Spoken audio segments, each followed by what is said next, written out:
Hello everyone, Alzion the Great here, and this video is a little bit of something I've had planned for a little bit. First off, I'd like to apologize for the lack of content over the last month or so. It's been a little bit rough for me, but I also want to say for the past few months on this channel, I've been doing the Colorado State Dynasty on college football Revamped, specifically on version 18 of college football Revamped, and obviously they came out with 19, and I felt like I wanted to upgrade. Unfortunately, in that process, I lost my PS3 that had the original files. So today, I'd like to announce that we are starting, or that I am starting, I should say, a new college football dynasty, and basically, the idea is to keep the same thing. We're going to be coaching instead of playing, although I also would like to say I do have another series planned where I will be playing instead of coaching, or I guess playing and coaching at the same time. But just to make it a little fair, starting off on 3, just so I have the scouting available. But other than that, it's Heisman difficulty. We're going to go to 8-minute quarters, as I had said we were going to go to. But yeah, this is going to be the NCAA. American has East and West. Conferences there. The Big 12 will go to a North and South, adding Cincinnati, UCF, and Rice, as well as Houston. The Big 10 adds UCLA and USC. I talked a little bit about, the expansion in the Colorado State series, saying I wasn't going to do it. Now I'm just going to do it. I'm going to go ahead and let them shuffle around their stupid divisions and their stupid not geographical nonsense. But other than that, most of it kind of makes sense. USA kind of got screwed. MAC is the same. Mountain West is the same. Actually, MAC isn't the same, but it's basically what it was. Pac-12, I added BYU because I think BYU, it makes sense. But, SEC, Oklahoma joins the East, and Texas joins the West. Not entirely sure if it makes sense, but, it's there. And in the Sun Belt, that's what it looks like, as that will be the NCAA for this series. I also adjusted some of the rules. Every conference is going to have conference games start on week 1. I've also edited the locations for championship games. American will take place at MetLife Stadium. I think the Sun Belt takes place in the Sugar Bowl, if I'm correct, which is in Louisiana. So it should make some modicum of sense. And this is kind of, my NCAA plus the kind of what the NCAA is shaping up to in real life. But yeah, the plan basically was to not go into the Mountain West. We will be playing Colorado, and I'll show you what team I picked here upcoming in a few minutes. But yeah, here are the automatic qualifiers. Didn't adjust anything at that. I think it's a little bit too wonky. I'm not entirely sure how it works, so I didn't change anything as far as that regard. But the plan was to basically avoid the Mountain West, and I already had sorted out multiple teams in mind. We're going to the New Look American, and we are not picking SMU. We are picking Temple. The reason I have hovered over SMU, you can see 72 overall, and I wanted to pick Temple because they're a big stadium in a region that I can, maybe move out of. But we're only getting a 1-year contract here, so it's going to be hopefully a Temple, rebuild series. But yeah, I think they play in Lincoln Financial Field, which I think is the home of the Philadelphia Eagles. So I'm putting 3 into scouting right now, by the way. I'm not going to put anything else into scouting until, obviously, I get the other side maxed out. But there's going to be some slight changes with this. With this new rebuild, we have a new playbook, obviously new team, people we need to know, and just a new philosophy. As we get into the team, this is my first time, or at least this was my first time looking at the team. Our top player is Isaac Moore. We have E.J. Warner as our number one quarterback. But the second I saw DeJuan Mathis, I was like, oh man, I want this guy to be our starting quarterback. 6'6", 210 with speed. He is the quarterback that I really want.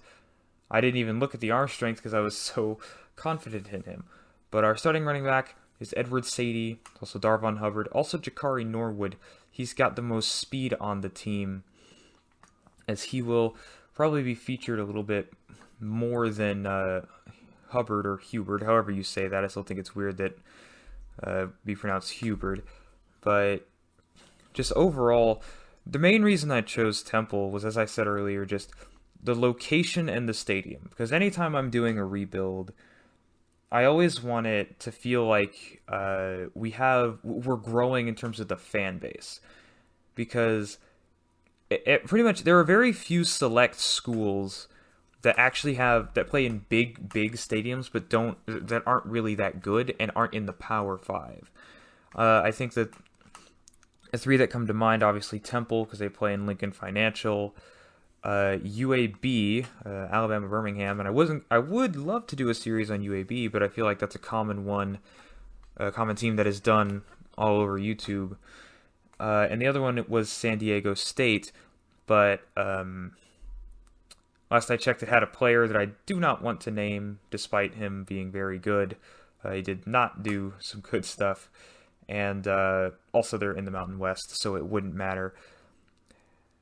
But yeah, as far as why, it was just a team I'd never really utilized before.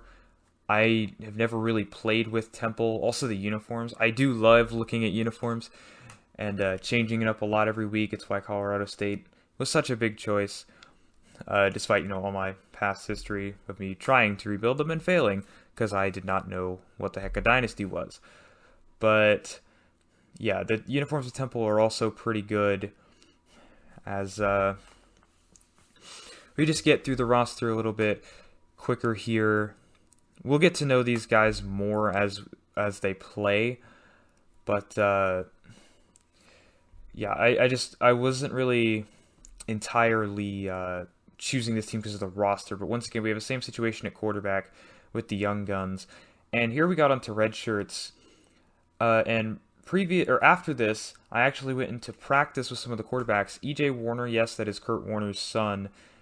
I did redshirt him, but that is definitely not final, because I did go into practice by myself and actually look at these two quarterbacks, and I actually think that it might be beneficial to do a two-quarterback system, but I'll talk about that a little bit later. It's pretty much, I'm just redshirting everyone I can, mainly because I just like redshirting people and making sure we have, a lot of depth in the future. Muheem McCargo, I am kind of not decided on him. I think I didn't redshirt him in the end, but we'll see how much playing time he gets as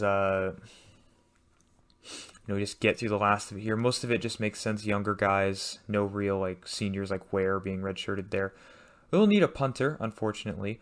But here I actually took it upon myself to go into a little scrimmage of sorts with the team, since this is still the base roster. I did want to see what E.J. Warner and Mathis, had to offer.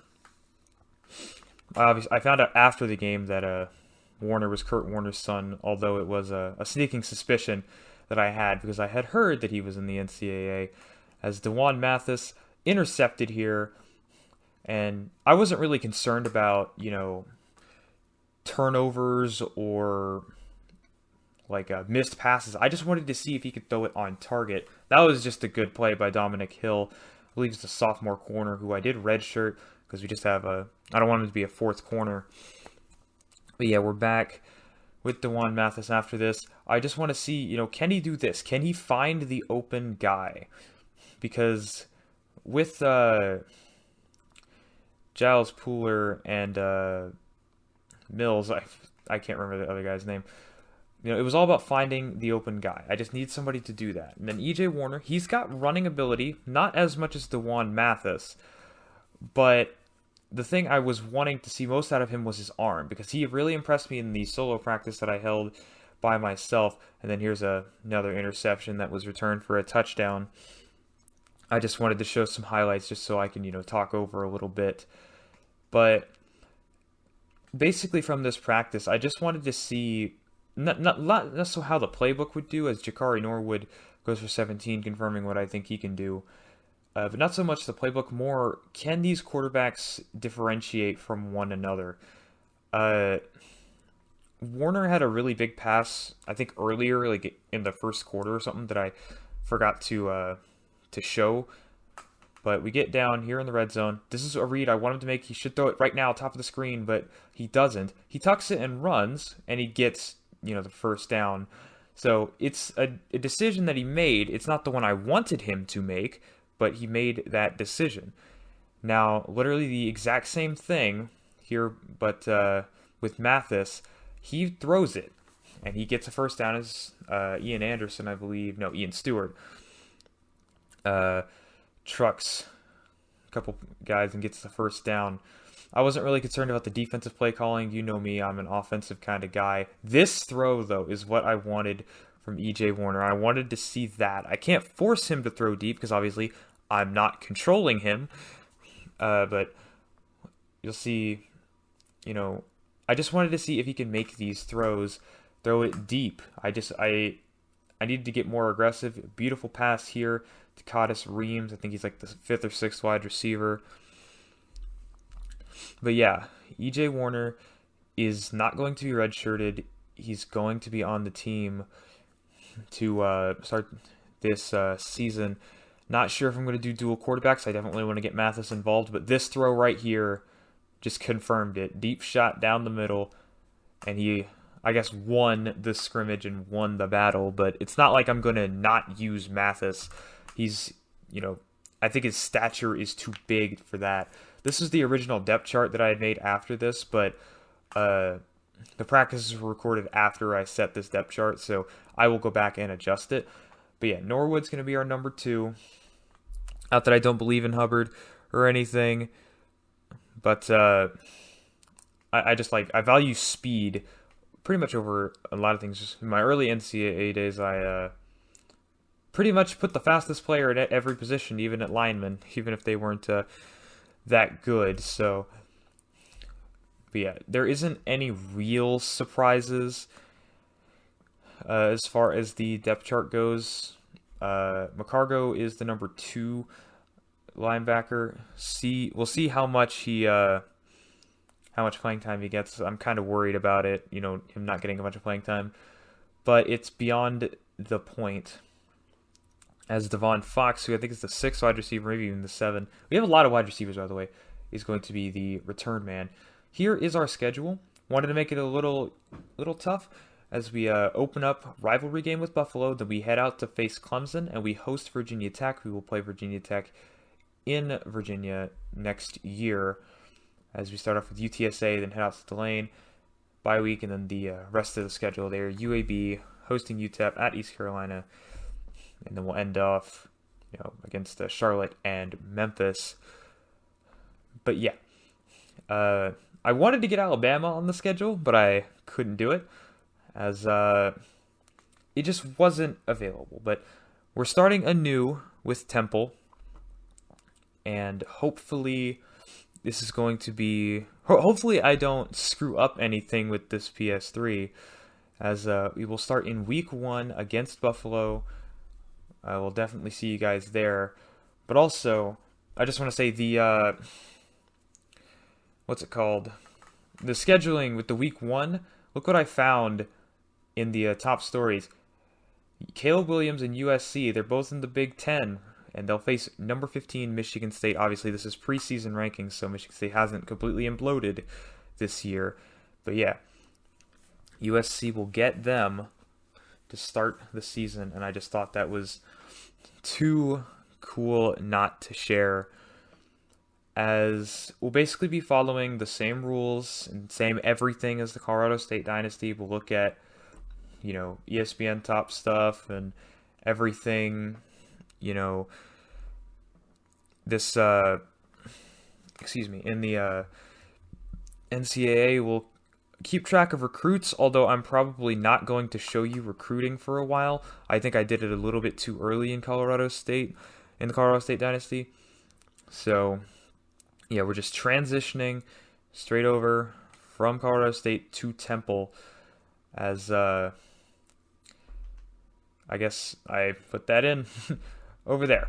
Well, anyway, that was the start of the thing. I'll just leave it in. I'm this far anyway. I don't care that much. It's just an introduction. And hopefully Temple is going to be, hopefully it's going to last longer than Colorado State. But that will be all for this episode. Thank you all for watching, and I will see you all next time.